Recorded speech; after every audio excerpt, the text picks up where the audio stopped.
Did you know a bank robber pulled off over 100 heists without firing a single shot? Willie Sutton was the gentleman thief who turned bank robbery into an art form. For 40 years, he walked into banks wearing elaborate disguises, police officer uniforms, mailman outfits, maintenance worker clothes. Security guards would literally hold doors open for him. But Sutton's real genius wasn't just robbing banks. It was escaping prison. He scaled walls, hid in laundry trucks, once dug a tunnel with nothing but a spoon. Every time they caught him, he found a way out.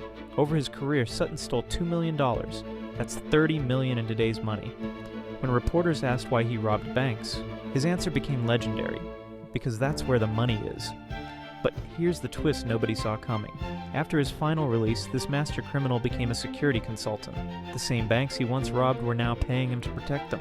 Willie Sutton had gone from breaking into vaults to building them. The ultimate career change.